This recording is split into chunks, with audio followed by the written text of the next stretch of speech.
నువ్వే పోరాడి ప్రార్థన చేయాలి. ప్రార్థనలో నువ్వు చురుకుగా ఉన్నంత వరకు వాడు నిన్ను ముట్టడానికి ట్రై చేయడు.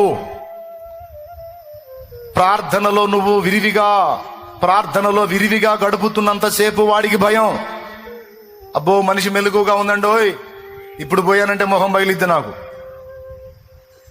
వాడు ఎప్పుడు అటాక్ చేస్తాడో తెలుసా? నువ్వు ప్రార్థనా జీవాన్ని ఎప్పుడైతే కోల్పోతావో, అక్కడ వాడి ఆలోచనలతో ఏకీభవించి ఎప్పుడైతే నిర్లక్ష్య ధోరణి వ్యవహరిస్తావో, అప్పుడు నీ ఏమరుపాటే వాడి అవకాశం.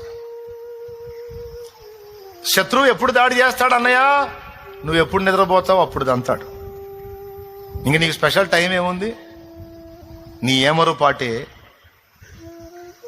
వాడి సిద్ధపాటు, వాడి దాడి చేసేటువంటి టైం. అందుకే బిడ్డలారా గుర్తుపెట్టుకోండి, ప్రార్థన దేవుడు మనకిచ్చిన ఆయుధములలోకెల్లా పెద్ద ఆయుధము, శ్రేష్టమైన ఆయుధము.